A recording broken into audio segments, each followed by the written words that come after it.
DD news पर आप देख रहे हैं मिड डे प्राइम। मैं हूं ऋतु वर्मा। अगले 1 घंटे में हम बात करेंगे देश भर की बड़ी खबरों की। भारत में क्लीन और ग्रीन एनर्जी से अब ट्रेनें भी चलेंगी। जी हां, प्रधानमंत्री नरेंद्र मोदी ने आज हरियाणा के जींद से भारत की पहली हाइड्रोजन ट्रेन को हरी झंडी दिखाकर रवाना किया।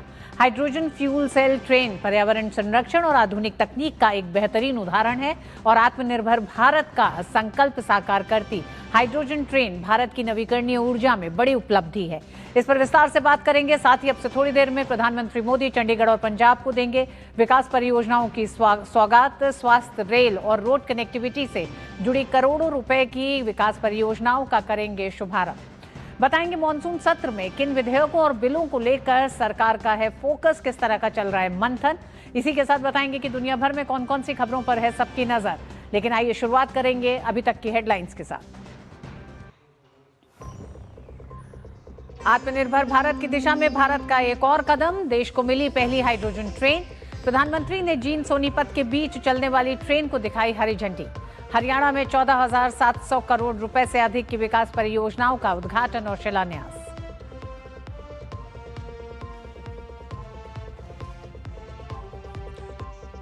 प्रधानमंत्री अब से कुछ ही देर में चंडीगढ़ और पंजाब को देंगे विकास परियोजनाओं की सौगात। स्वास्थ्य, रेल और रोड कनेक्टिविटी से जुड़ी करोड़ों रुपए के विकास परियोजनाओं का करेंगे शुभारंभ।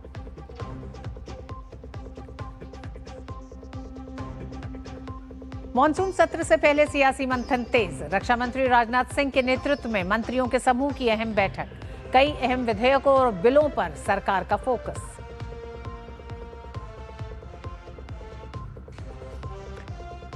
दिल्ली पुलिस को मिला नया कमिश्नर। 1994 बैच के आईपीएस अधिकारी अनुराग कुमार होंगे नए पुलिस आयुक्त। सतीश गोलचा की लेंगे जगह।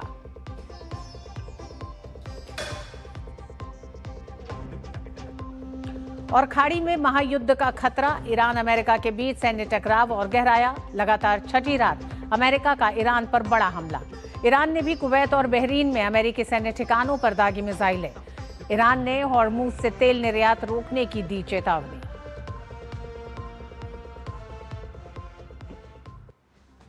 जींद हरियाणा में प्रधानमंत्री नरेंद्र मोदी ने आज देश की पहली हाइड्रोजन ट्रेन को हरी झंडी दिखाई। हाइड्रोजन ट्रेन का परिचालन शुरू होने पर प्रधानमंत्री ने कहा कि दुनिया में सिर्फ 3 से 4 देश ही हैं जहां हाइड्रोजन ट्रेन संचालित होती है।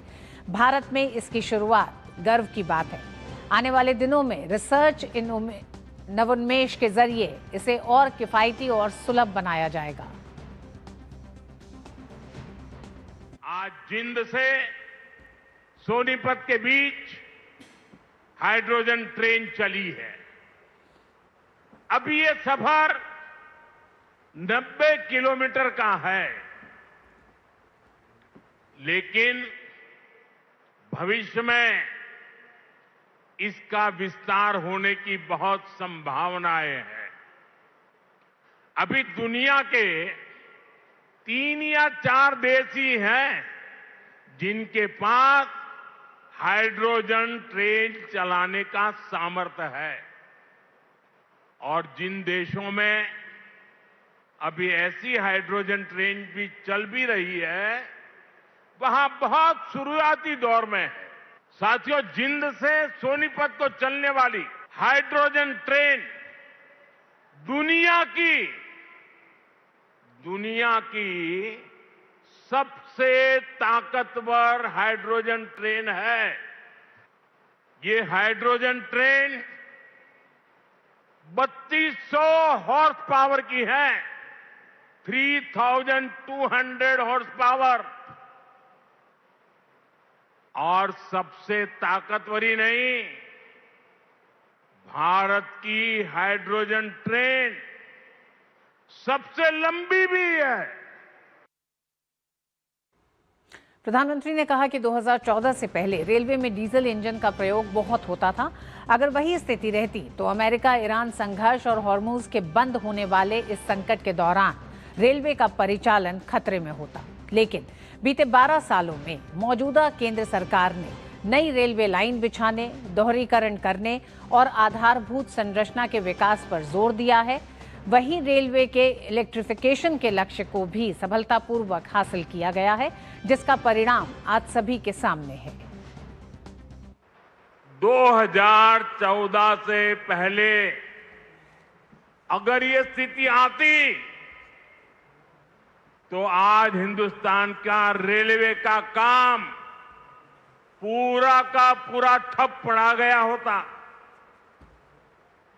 क्योंकि उस समय 2014 में देश का बहुत बड़ा हिस्सा था जहां हमारी ट्रेनें सिर्फ और सिर्फ डीजल से चलती थी। अब आप सोचिए, अगर डीजल आना बंद हो गया होता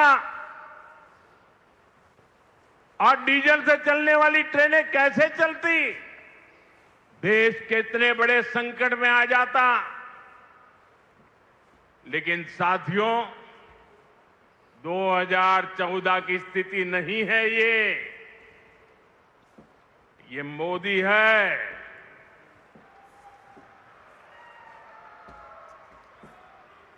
बहुत पहले सोचता भी है और समस्या के समाधान के रास्ते भी जमीन पे उतारता है।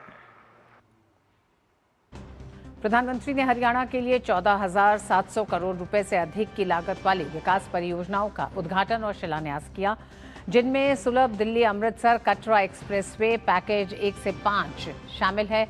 अंबाला काला अम्ब राजमार्ग है, जिंद गोहाना ग्रीनफील्ड राजमार्ग शामिल है, हांसी बरवाला ब्राउनफील्ड राजमार्ग शामिल है। ये तमाम वो परियोजनाएं हैं जिनका शिलान्यास और उद्घाटन आज हुआ। कुरुक्षेत्र में एलिवेटेड रेलवे ट्रैक शामिल है। इसके साथ ही पीएम मोदी पंडित नेकी राम शर्मा सरकारी मेडिकल कॉलेज भिवानी, महर्षि च्यवन मेडिकल कॉलेज और राव तुलाराम अस्पताल कोरियावास नारनौल सहित प्रमुख चिकित्सा संस्थानों को राष्ट्र को समर्पित किया। प्रधानमंत्री ने क्षेत्र के सांस्कृतिक आधारभूत ढांचे को और समृद्ध करते हुए कुरुक्षेत्र में सिख संग्रहालय की आधारशिला भी रखी। ये संग्रहालय आधुनिक तकनीक के उपयोग के माध्यम से सिख धर्म के इतिहास, सिख गुरुओं की शिक्षाओं, उनके साहस, बलिदानों और भारत की सभ्यता और संस्कृति में सिख समुदाय के अमूल्य योगदान को प्रदर्शित करेगा।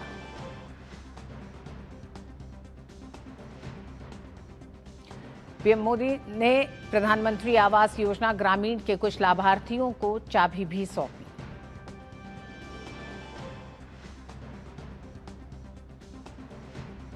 भारत में स्वच्छ ऊर्जा आधारित परिवहन को बढ़ावा देने की दिशा में महत्वपूर्ण पहल हुई है।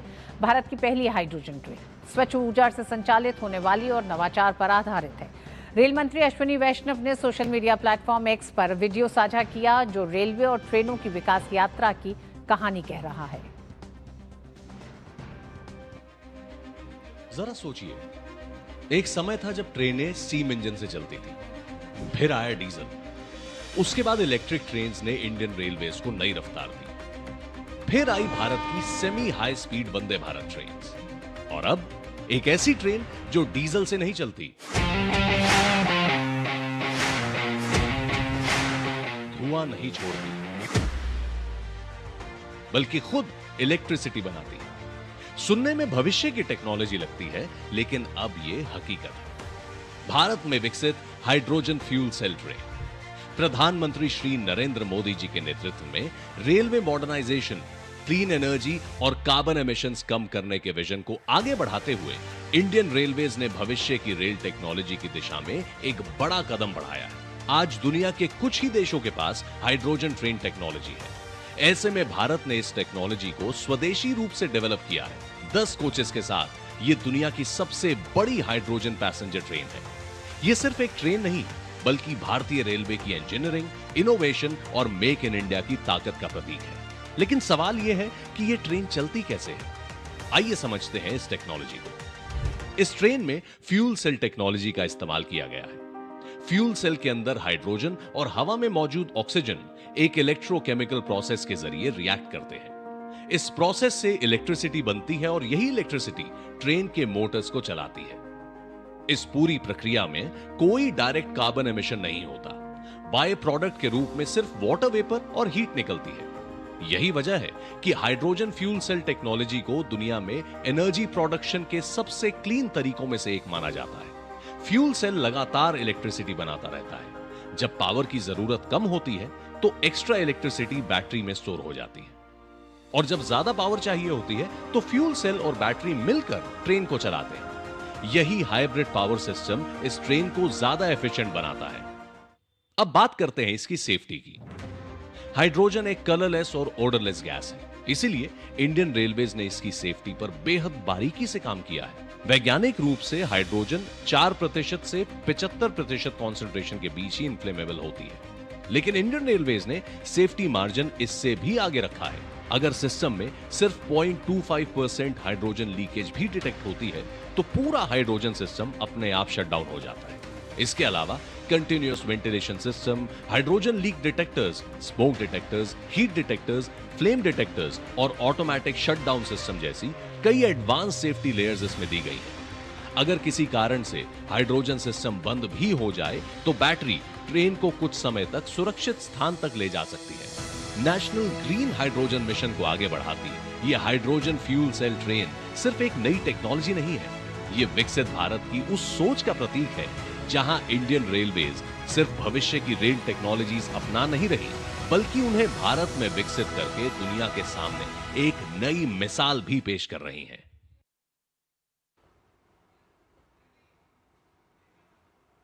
और इस बड़े बदलाव पर और बात करने के लिए हमारे साथ जुड़ गए हैं विजय कुमार दत्त जी। आप पूर्व एडिशनल मेंबर रेलवे बोर्ड से हैं। विजय कुमार जी, बहुत बहुत स्वागत है आपको, और आपको भी बधाई, क्योंकि रेलवे की इतनी बड़ी उपलब्धि ये आज है जिसे भारत ने और भारतीय रेलवे ने हासिल किया है। सबसे पहले तो इस पर आपका रिएक्शन ही चाहेंगे और इसके बाद सवालों के सिलसिले को आगे बढ़ाते हैं। मुझे भी तो बधाई बहुत बहुत, और सारे देशवासियों को बधाई। ये मोदी जी का एक और सौगात है, और कई तरह से मील का पत्थर है। जैसे आपने कहा, एमिशन जो कि बहुत बड़ी समस्या है, उसको दूर करने में ये बहुत सहायक है। दूसरी चीज ये है कि इसमें जो R&D है वो पूरी तरह से भारत में। फ्यूल सेल जो है सबसे ज्यादा एफिशिएंट एनर्जी कन्वर्टर है, तो फ्यूल सेल लगा रहे हैं हम। एनर्जी अगर हाइड्रोजन से हम इंजन भी चलाएं तो भी चल सकता है, लेकिन सबसे ज्यादा ऊर्जा दक्षता फ्यूल सेल में है। कन्वर्टर फ्यूल सेल की वजह से जो हमारी हाइड्रोजन है वो बहुत ही कम लॉसेस के साथ कन्वर्ट हो रही है, तो एमिशन तो बच रहा है और बहुत अच्छे तरह से एमिशन बच रहा है। और एक चीज और मैं कहना चाहूंगा, ये शुरुआत देखिए, हाइड्रोजन जो इकोनॉमी आ रही है, क्योंकि इसमें पानी बनता है, एमिशन नहीं बनता, तो सारे विश्व को हाइड्रोजन की जरूरत है। हमारा सौभाग्य है कि हमारी भौगोलिक स्थिति, हम ट्रॉपिक ऑफ कैंसर यानी कर्क रेखा पर स्थित है, तो सूर्य भगवान की सबसे ज्यादा कृपा हमारे ऊपर। तो जो सोलर एनर्जी है उससे जो हम हाइड्रोजन बना रहे हैं, green hydrogen, European union, Europe, Russia जो कि अक्षांश के बहुत ऊपर है, उनके पास ये सुविधा नहीं है। तो एक चीज जो कि भारत में बनेगी और कम दाम से बनेगी, देखिए कितने कम दाम पे आप हाइड्रोजन तो आप यूरोप में भी बना लीजिए, लेकिन जो भारत में हाइड्रोजन बनेगी उसका दाम न्यूनतम होगा। तो अगर न्यूनतम दाम होगा तो वो एक्सपोर्ट भी बहुत ज्यादा होगा और बहुत ज्यादा यूज भी होगा। तो इसमें भारत में तो प्रयोग होगा ही होगा। विश्व को कार्बन मुक्त करने में और इकोनॉमिक कॉस्ट पे कार्बन मुक्त करने में ये बहुत ज्यादा होगा, और इसलिए यूरोपियन यूनियन ने इसमें बहुत ज्यादा इंटरेस्ट दिया है, इन्होंने सपोर्ट भी दिया है, और ये भी कहा है कि ये जो हाइड्रोजन है ये वो खरीदेंगे, बहुत ज्यादा खरीदेंगे। लेकिन जो चैलेंजेस हैं इसमें, देखिए हर एक चीज हाइड्रोजन फ्यूल है, जैसे कहा कि इसमें सेफ्टी है, ज्वलनशील है, बहुत सारी चीजें, तो इसमें सेफ्टी के लिए जो काम हो, जो आपने किया है, कितने सारे दिए गए जिससे कि किसी तरह की किसी भी अनावश्यक चीज को रोका जा सके जी। अब मैं इस पे आता हूं कि इसका जो ग्रीन हाइड्रोजन है, ग्रीन हाइड्रोजन से जितना ज्यादा बनाएंगे उतना इकोनॉमिकल होगा, कॉस्ट होगी। तो जैसे जींद में ये सेंटर है, अब ट्रेन तो चलेगी चलेगी, बाकी भी होगी। जैसे ग्रीन स्टील अगर हम बनाएंगे तो ग्रीन स्टील की विश्व को बहुत ज्यादा जरूरत है। अब ग्रीन स्टील बनाएंगे, ग्रीन एल्यूमिनियम बनाएंगे और तरह के ग्रीन उपयोग करेंगे जिसको हम एक्सपोर्ट करेंगे, तो हमारे देश का विकास, भारत का एक्सपोर्ट और एनर्जी, मोस्ट एनर्जी के जो हाईएस्ट फ्रंटियर है उस पर जाकर उस तकनीक का एक्सपोर्ट जो कि इंडिया में हम लोग डेवलप कर रहे हैं और विश्व स्तर की डेवलप कर रहे हैं। अब विजय जी, बड़ा सवाल ये भी है कि जिस तरह से भारत ने जो करके दिखाया, प्रधानमंत्री ने अपने संबोधन में उस बात का जिक्र किया कि कई देश हाइड्रोजन ट्रेन और इस तकनीक पर काम कर रहे हैं, लेकिन जिस तरह से भारत ने, क्योंकि भारत की इस ट्रेन के 8 कोच हैं और जिस तेजी से भारत ने इस पर काम किया है, आप कैसे देखते हैं वो कौन सी चुनौतियां भी लंबी रही होंगी जिसे तमाम एक तरह से पॉलिसीज के जरिए दूर किया गया और इस मकाम पे भारत आज पहुंचा है? जी हाँ, आपने बिल्कुल कहा। इसमें बहुत बड़ी चुनौतियाँ थी। एक तो कॉस्ट और इंफ्रास्ट्रक्चर और इकोसिस्टम डेवलप करना। तो इसमें जो ग्रीन हाइड्रोजन मिशन बना, जिसमें ये किया गया कि हम सारे हाइड्रोजन के ग्रीन हाइड्रोजन को बनाने में सारे चीज़ काम करेंगे। इसमें पीएलआई जो आई उसमें उसका उसका बहुत योगदान रहा। इसमें जो कि आर-एन-डी पे एक्सपेंडिचर हुआ उसका बहुत योगदान रहा। जो ग्रीन एनर्जी मिशन के में जो हमने कार्यालय बनाए, लोगों को प्रशिक्षण की सुविधा दी, उसका बहुत अधिक योगदान रहा। तो इन सबको मिलाकर आज भारत इस स्थिति में है कि हम ग्रीन हाइड्रोजन बना रहे हैं और एफिशिएंट कॉस्ट पे बना रहे हैं और उस कॉस्ट पे बना रहे हैं कि जो कि हम एक्सपोर्ट कर पाए। 2030 तक अगर हम इस प्रकार से चलते रहे तो हमारी हाइड्रोजन की कीमत विश्व में सबसे कम होगी और हमारे लिए बहुत सारे विश्व में ग्राहक पैदा होंगे। हम तो खुद ग्रीन हाइड्रोजन बनाएंगे ही बनाएंगे। एक चीज और मैं यहाँ पे मेंशन करना चाहूंगा, कार निकोबार, हमारा अंडमान निकोबार द्वीप समूह, विजयपुरम जिसकी राजधानी है, वहां पे जो कार निकोबार है उसको हम ग्रीन हाइड्रोजन का हब बनाने जा रहे हैं। हब का अर्थ यह है कि देखिए हमारे पास जल है, हमारे पास विद्युत है और सौर ऊर्जा है, तो हम ग्रीन हाइड्रोजन बनाएंगे और जितने भी आपने देखा कि मलक्का जल डब्लू मध्य है, मलक्का स्ट्रेट है, वहां से वर्ल्ड का ट्रैफिक जाता है, तो उनको हाइड्रोजन की आवश्यकता होगी और हाइड्रोजन की आवश्यकता बहुत ज्यादा, हाइड्रोजन ज्वलनशील है और घनत्व भी बहुत कम है, तो बहुत ज्यादा स्टोरेज नहीं आप हाइड्रोजन का कर सकते। तो बीच में जैसे आप पेट्रोल भरते हैं आपको हाइड्रोजन भरने की आवश्यकता होगी। तो जो हम कार निकोबार में एक सुविधा ग्रीन हाइड्रोजन की दे रहे हैं कि जो विश्व का जो भी शिप आए, जो भी आए, हम उसको जैसे आप पेट्रोल भरते हैं हम हाइड्रोजन भर देंगे। तो हाइड्रोजन की ग्लोबल सस्टेनेबिलिटी कि जैसे जापान से चल रहा है हाइड्रोजन का शिप, जो हाइड्रोजन पे चल रहा है, वो मलक्का स्टेट से आके जा रहा है, वो कार निकोबार में रुकेगा, हमारे ग्रीन हाइड्रोजन हब से हाइड्रोजन लेके जाएगा और आगे बढ़ जाएगा। इसी तरह से दूसरी ओर तो एक भारत विश्व में दक्षिण पूर्व एशिया और बाकी दूर प्रशांत क्षेत्रों में जो ग्रीन हाइड्रोजन की हब बन रही है, उसकी कड़ी क्या मैं कहता हूँ केंद्र बिंदु होने जा रहा है। जी, भारत इस दिशा में लीड करने वाला देश बनने जा रहा है। विजय कुमार जी, हम आपसे और इसी विषय पर और थोड़ा जानना चाहेंगे, इसलिए भी कि चीन से इसकी शुरुआत हो चुकी है, अब हाइड्रोजन की उपलब्धता, उसका स्टेशन, तमाम चीजें जो हैं, उसको लेकर आप कैसे देखते हैं कि अब एक ट्रेन से आगे कितने समय में भारत बढ़ेगा और वो कौन से क्षेत्र होंगे जहां इसकी सबसे ज्यादा जरूरत लगती है भारत के, अगर आप पूरे मानचित्र को देखें तो? तो जी बहुत अच्छा आपने प्रश्न किया। जो जैसे माननीय प्रधानमंत्री जी ने आज कहा, जींद में जहां से ये शुरू हुआ है वहां पे हाइड्रोजन प्रोडक्शन है, हाइड्रोजन स्टोरेज है, तो अब हम ट्रेन तो चलाएंगे, लेकिन हाइड्रोजन के जो और उपयोग है, जैसे कि हमें ग्रीन स्टील बनाना है, ग्रीन एल्यूमिनियम बनाना है, ग्रीन बसें चलानी है, तो ये सब चीजें क्योंकि एक जगह स्टोरेज है वहां से बनेंगे, तो ये सब विकास हरियाणा में और इस क्षेत्रों में होगा और इससे इस क्षेत्र में ग्रीन ट्रांसपोर्ट तो होगा ही होगा, वायुमंडल में सुधार होगा ही होगा। जो स्थानीय लोग हैं उनको सब लेवल के एम्प्लॉयमेंट भी मिलेंगे। तो ये सर्वांगीण विकास की जो बात करते हैं, ये एक तकनीक, एक चीज, एक तो प्रोडक्ट, जो प्रोडक्ट है वो सबसे ज्यादा वर्ल्ड को चाहिए, क्योंकि अगर हमें जलवायु परिवर्तन से मुकाबला करना है तो हमें ऐसे फ्यूल डेवलप करने पड़ेंगे जैसे हाइड्रोजन। और एक चीज आपको और बता दूं, हाइड्रोजन हमेशा से स्वप्न रहा विश्व का कि हम हाइड्रोजन इकोनॉमी को ले आए। 71 में आए लेकिन कर नहीं पाए क्योंकि हमारी वर्ल्ड की टेक्नोलॉजी नहीं थी। 81 में कोशिश हुई, हो नहीं पाई। 91 में कोशिश हुई, नहीं हो पाई।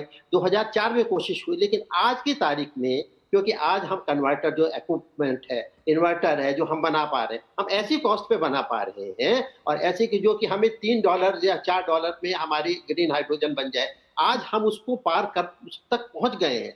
इसीलिए ये जो रिवॉल्यूशन है हाइड्रोजन का, जो कि विश्व देख रहा पिछले 40 साल से, आज ये स्वप्न साकार हुआ है।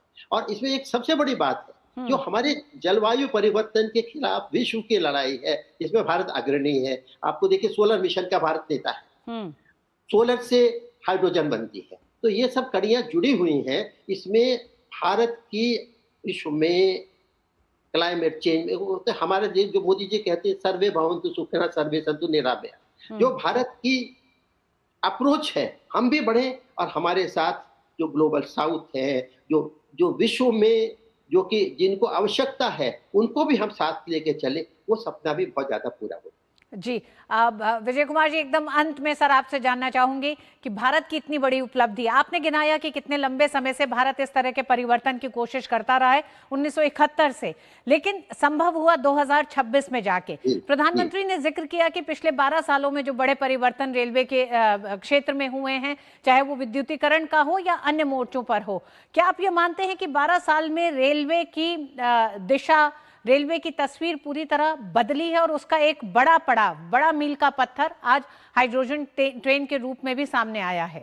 बिल्कुल, देखिए, सबसे बड़ा पड़ाव था 100% 100% रेलवे इलेक्ट्रिफिकेशन, जो मोदी जी ने 2018 में का कर देंगे और 2024 में ये पूर्ण हो गया।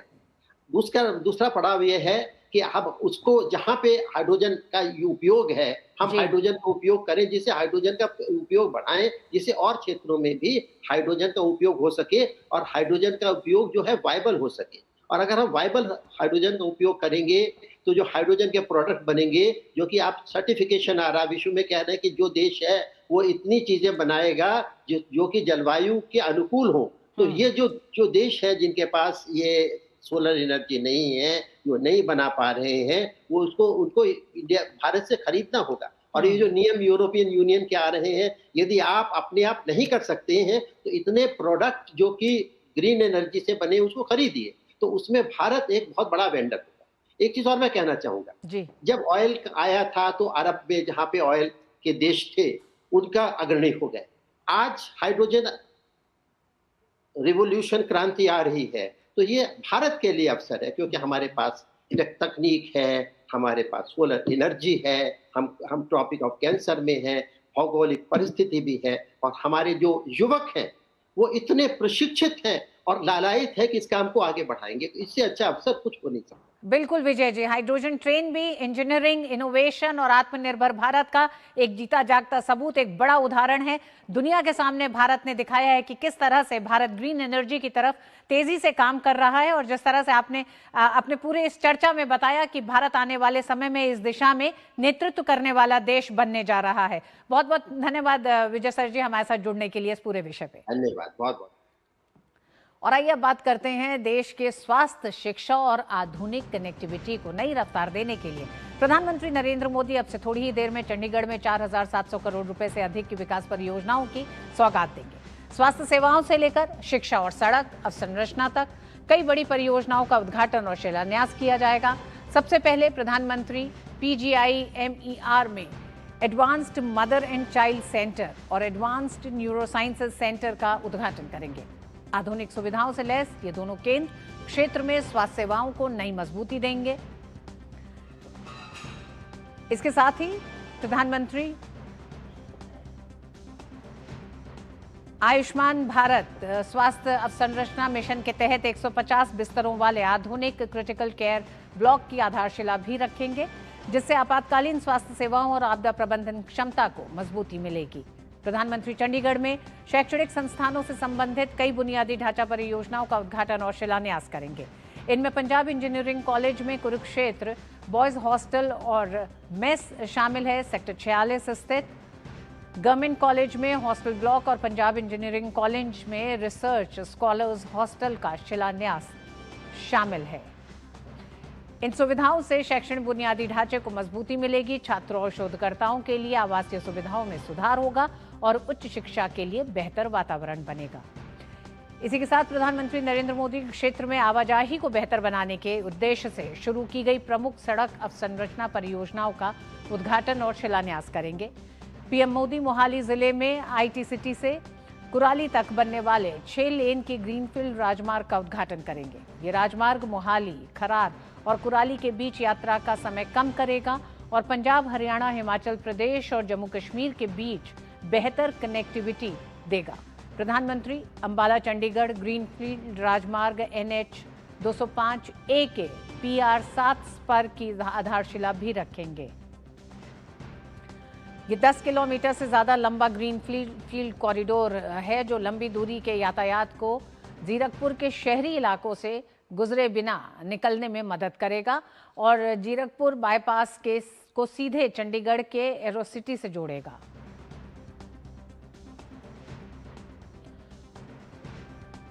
कनेक्टिविटी को नई रफ्तार देती हुई प्रधानमंत्री की चंडीगढ़ की यात्रा है। अब से थोड़ी देर में प्रधानमंत्री पहुंचेंगे।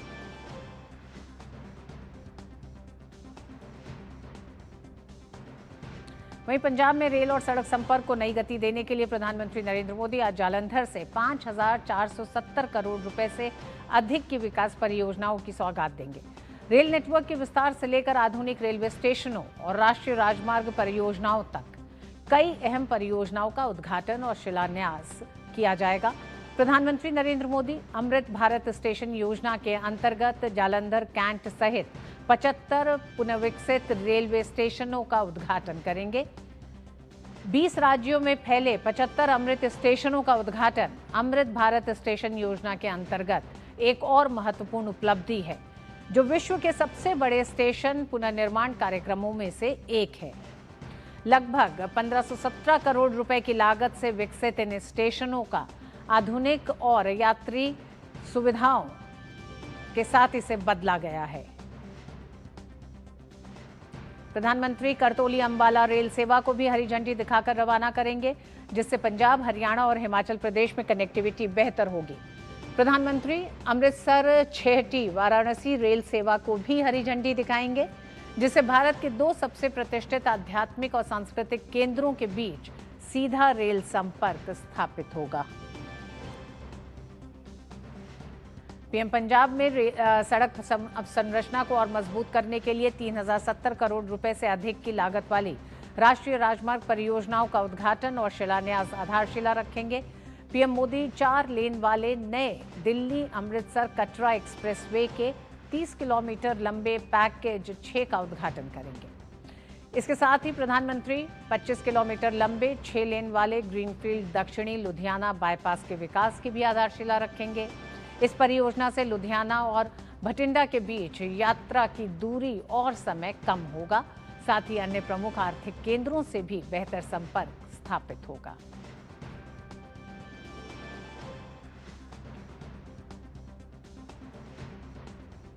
और इस खबर पर सीधे रुख करेंगे चंडीगढ़ से दिवांशु का हम, और साथ ही बात करेंगे जालंधर से शैलेंद्र मिश्र का। लेकिन रुख पहले करते हैं हम चंडीगढ़ से दिवांशु का।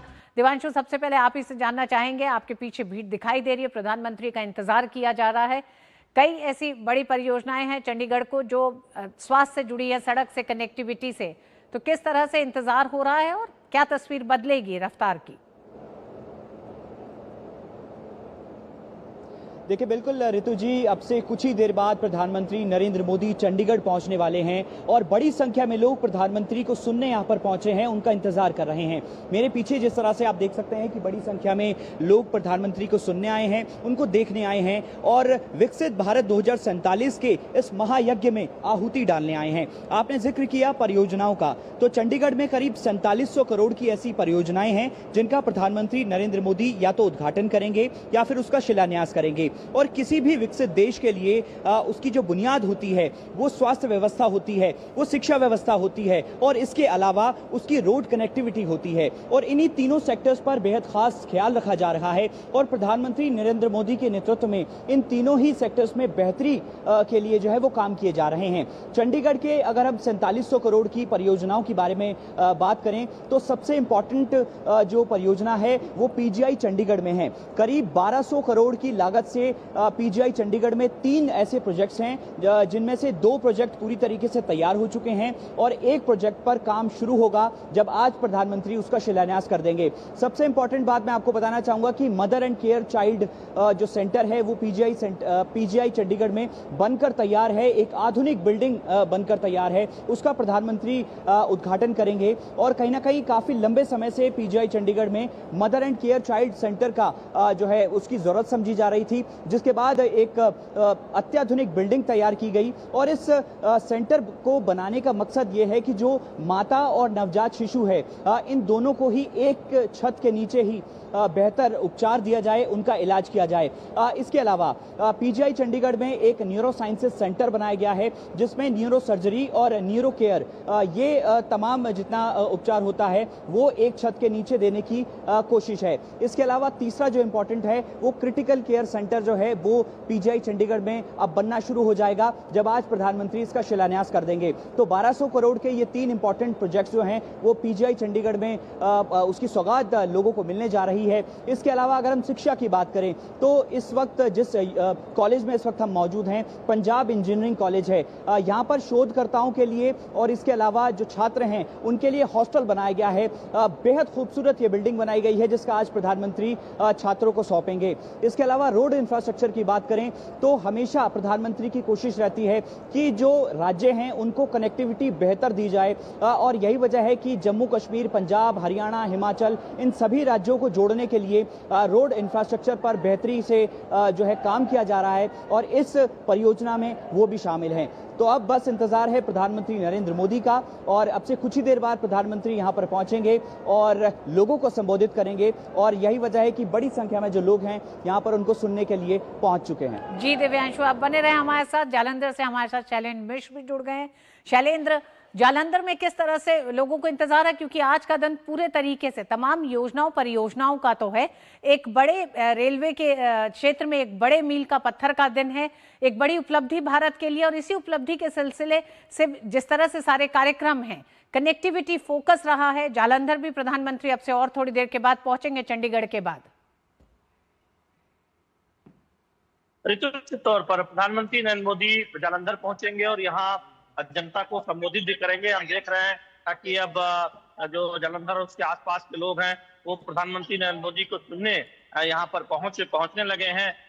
सबसे महत्वपूर्ण बात है कि विरासत के साथ विकास की जो बात मोदी सरकार करती है, यहाँ से जो ट्रेन की शुरुआत होने जा रही है उसमें वाराणसी तक जो ट्रेन चलेगी उसमें जो संत रविदास के जो भक्त है, अनुयायी हैं, उनका जो सफर है वाराणसी का, जालंधर से, आसपास से, अमृतसर से, वहां से आना जाना आसान होगा। एक एक्सप्रेस स्लीपर ट्रेन उसकी शुरुआत होने जा रही है, तो ये एक सहूलियत होगी वाराणसी आने जाने वालों की। और साथ ही साथ हम जानते हैं कि अब अमृत भारत स्टेशन योजना के तहत जालंधर स्टेशन को बनाया गया है। करीब 100 करोड़ की लागत इस स्टेशन के कायाकल्प में लगी है।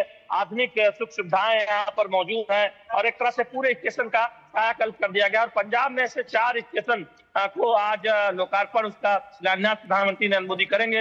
हम जानते हैं कि रेलवे की जो योजना है स्टेशनों के पुनर्विकास की, उसमें हम देख रहे हैं कि देश भर में जो स्टेशन है उनका कायाकल्प हो रहा है। तो बहुत महत्वपूर्ण परियोजना है जिसका उद्घाटन या शिलान्यास प्रधानमंत्री नरेंद्र मोदी करने वाले हैं। बाईपास है, लुधियाना बाईपास और कई अन्य जो राजमार्ग परियोजना है उसका भी यहाँ से शुरुआत होने रही है। निश्चित तौर पर प्रधानमंत्री नरेंद्र मोदी का ये जालंधर दौरा पंजाब के विकास को नई रफ्तार देगा और साथ ही साथ यहाँ से जो वाराणसी आने जाने वाले लोग हैं उनको एक सुविधा मिलेगी, ट्रेन की सुविधा मिलेगी, आवाजाही आसान होगी, सहूलियत होगी। जी शैलेंद्र, अमृत स्टेशनों का मकसद रेलवे जहां एक तरफ आधुनिकीकरण पे काम कर रहा है तो दूसरी तरफ यात्रियों की सुविधा को लेकर, यात्रियों को सुरक्षा मिले अपनी यात्राओं में, उसको लेकर सबसे ज्यादा ध्यान है। किस तरह से ये अमृत स्टेशन उस तस्वीर को और मजबूत कर रहे हैं, अगर आप उदाहरण देके बता सकें कैसे बदले हैं ये स्टेशन, पहले क्या थे और अब क्या हो गए? देखिए, सबसे महत्वपूर्ण बात है कि पूरा स्टेशन ऐसे कायाकल्प हो गया है। दिव्यांग लोगों को बड़ी दिक्कत होती थी, अगर आप पहले स्टेशन पे जाएं उनके लिए एस्केलेटर लगा दिए गए हैं, टिकट काउंटर बेहतर बनाए गए हैं, जो यात्री वेटिंग जो एरिया है उनको बेहतर किया गया है। साथ ही साथ गर्मी का सामना न करना पड़े, इस बात का ध्यान रखा गया है। और आप देखें कि स्टेशनों पर बैठने की जो व्यवस्था है वो बहुत आरामदायक बना दी गई है। इसके साथ साथ जो अन्य सुविधाएं हैं वो एक तरह से यहाँ पर डिस्प्ले सिस्टम हो या फिर एंट्री जहां से की जाती है, इन सबको सुविधाजनक और आरामदायक बनाया गया है। किस तरह से एक आधुनिक व्यवस्था हो सकती है रेलवे स्टेशन पर, उसका पूरा ध्यान रखा गया है। शुद्ध पेयजल की व्यवस्था है, बैठने की व्यवस्था है, टिकटिंग व्यवस्था बहुत बेहतर कर दी गई है। तो ये एक सुविधा का ध्यान रखा गया है कि अगर कोई आवाजाही के लिए रेलवे स्टेशन आता है तो उसे किसी तरह की कोई दिक्कत न हो।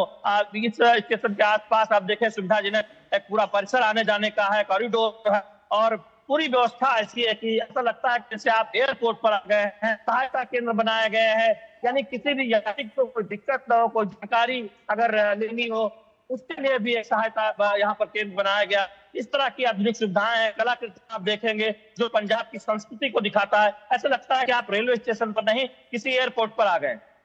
बहुत बहुत धन्यवाद शैलेंद्र, आपका भी, और दिव्यांशु हमारे साथ जुड़े हुए हैं, बहुत बहुत धन्यवाद। अब से और थोड़ी देर में प्रधानमंत्री नरेंद्र मोदी कई विकास परियोजनाओं के साथ चंडीगढ़ पहुंचेंगे और फिर उसके बाद वो रुख करेंगे लुधियाना का। अब बात करते हैं शुरू होने वाले मानसून सत्र की। रक्षा मंत्री राजनाथ सिंह की अध्यक्षता में नई दिल्ली के कर्तव्य भवन में ग्रुप ऑफ मिनिस्टर्स की अहम बैठक हुई। संसद के आगामी मानसून सत्र को लेकर सरकार की रणनीति तय करने के लिए बुलाई गई इस बैठक में गृह मंत्री अमित शाह, स्वास्थ्य मंत्री जेपी नड्डा, संसदीय कार्य मंत्री किरण रिजिजू, चौहान ललन सिंह, राम मोहन नायडू समेत कई मंत्री शामिल हुए। संसद का मानसून सत्र 20 जुलाई से शुरू होने जा रहा है और इस बैठक का मुख्य उद्देश्य सत्र के दौरान पेश किए जाने वाले महत्वपूर्ण विधेयकों को पास कराने की कार्य योजना बनाना रहा। इसके साथ ही विपक्ष की ओर से उठाए जाने वाले मुद्दों से निपटने के लिए सरकार की रणनीति पर भी गहन विचार विमर्श किया गया। अनुज हमारे साथ इस खबर पर जुड़ गए हैं। अनुज, ग्रुप ऑफ मिनिस्टर्स की अहम बैठक हुई है, किस तरह से सरकार अपनी रणनीति को बना रही है, वो कौन से अहम बिल और विधेयक हैं जिन्हें लेकर मॉनसून सत्र में सरकार जाने वाली है? अनुज हमारे साथ इस खबर पर जुड़ गए हैं। अनुज, सबसे पहले तो जानना चाहेंगे आगामी मॉनसून सत्र को लेकर सरकार की रणनीति। बैठक बेहद अहम थी, कौन से महत्वपूर्ण विधेयक और बिल हैं जिन्हें लेकर सरकार जा रही है और क्या रणनीति रहेगी?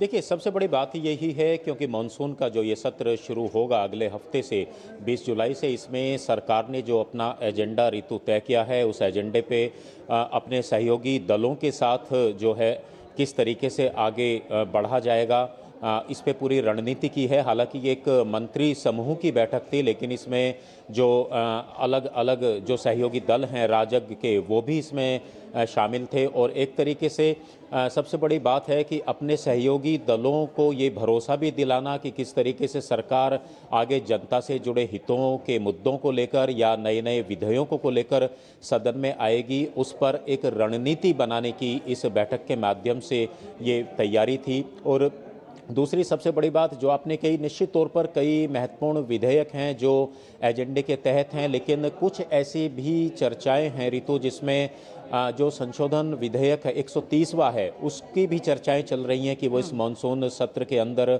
आ सकता है। उसमें हम जानते हैं कि इस तरह के प्रावधान किए गए हैं, कोई नेता, कोई मंत्री या कोई मुख्यमंत्री अगर 30 दिन पुलिस की हिरासत में रहते हैं तो उनको अपने पद से इस्तीफा देना होगा, और या मुख्यमंत्री का पद है या उनकी सदस्यता है तो उससे भी इस्तीफा देना होगा। इस तरह का कानून है और ये इस तरह के बदलाव सरकार चाहती है, मोदी सरकार, जो समय की मांग के अनुसार निश्चित तौर पर लगता है कि ये बदलाव इस तरह के होने चाहिए और जनता में इस तरह के मैसेज भी जाने चाहिए कि जो पारदर्शिता है वो लगातार जनता के सामने दिखाई भी देनी चाहिए। तो इस तरह की परिसीमन जैसा एक विधेयक है उसको भी लाने की चर्चा जोरों पर है कि देश भर के अंदर जो परिसीमन होना है वो विधेयक भी इसी सत्र के दौरान आ सकता है। ये ऐसे वो विधेयक हैं जो बड़ी चर्चाओं के केंद्र में हैं और ऐसे में इनमें एक आम राय बनाना, आम सहमति बनाना, ये निश्चित तौर पर जो है सरकार के लिए एक बड़ी उपलब्धि रहेगी अगर सभी मिलकर आगे चलते हैं। क्योंकि विपक्षी दल तो निश्चित तौर पर सहयोग नहीं देंगे और बार बार इस तरह की बातें भी सामने आती हैं कि वो विरोध इन बातों को लेकर करते हैं। तो विपक्षी दलों का जो एक तरीके से हमलावर रहेगी वो सरकार पर अन्य मुद्दों को लेकर, उससे भी कैसे निपटा जाए सदन के अंदर और सदन सुचारू रूप से चले। देखिए, बार बार सरकार यही कहती है और लोकसभा अध्यक्ष हों या राज्यसभा के जो सभापति हैं वो यही कहते हैं कि चर्चा का माध्यम अगर रहे मुद्दों पर तो निश्चित तौर पर सभी बातों पर जो है सहमति बन सकती है, आगे बढ़ा जा सकता है। महत्वपूर्ण बिल सरकार के लिए अपनी रणनीति तैयार करना है, आम सहमति बनाना है, सहयोगी दलों के साथ भी और विपक्ष के साथ भी। जब हम बात करते हैं बजट सत्र में एक विशेष दिन का सत्र बुलाने के साथ लेकर मानसून सत्र तक के बीच के घटनाक्रमों की, उसमें पश्चिम बंगाल का चुनाव हुआ, टीएमसी में जो दरार पड़ी वो सबको पता है, उससे जो संसद के भीतर की तस्वीर बदली वो भी हम जानते हैं। ऐसे में विपक्ष के वो कौन से बड़े मुद्दे रहेंगे जो संसद के भीतर रहेंगे सरकार को घेरने के लिए? क्योंकि अगर हम मुद्दों में देखें तो सोनम वांगचुक के कंधे पे रखकर भी विपक्ष एक बड़ा एक तरह से एक संकेत दे रही है सरकार को, क्योंकि 20 तारीख को सोनम वांगचुक ने भी बड़ा आह्वान किया है।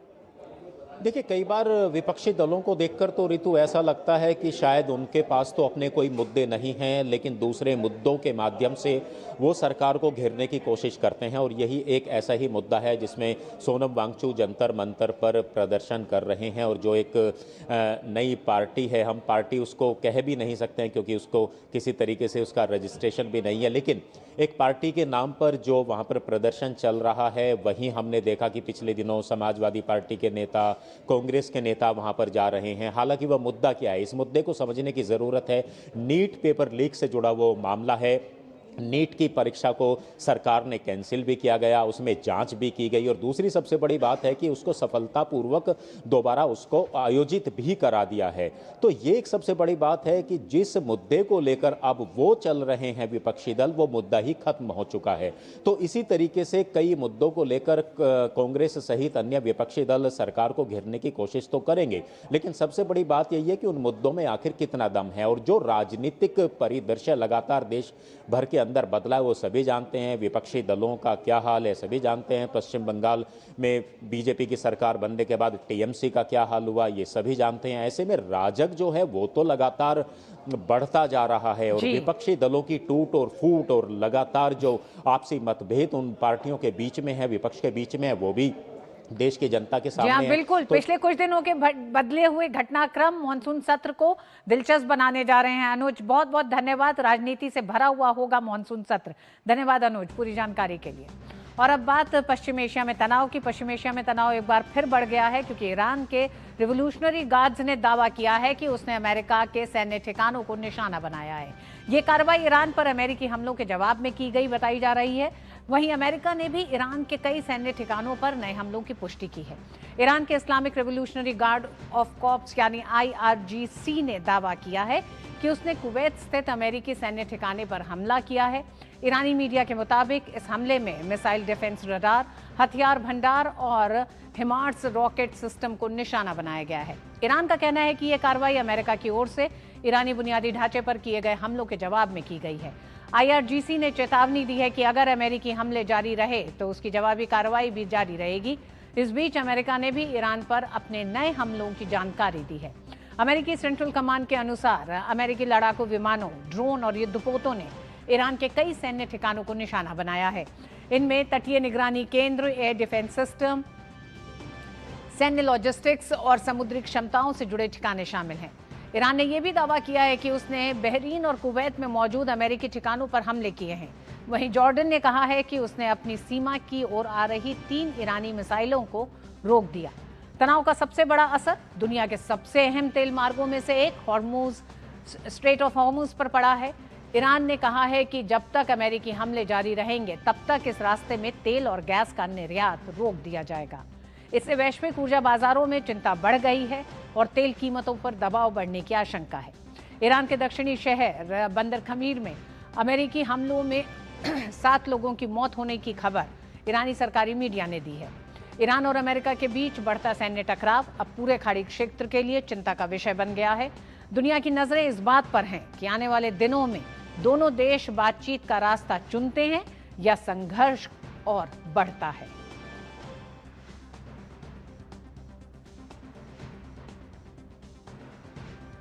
और इसी खबर के साथ मिड डे प्राइम में आज बस इतना ही।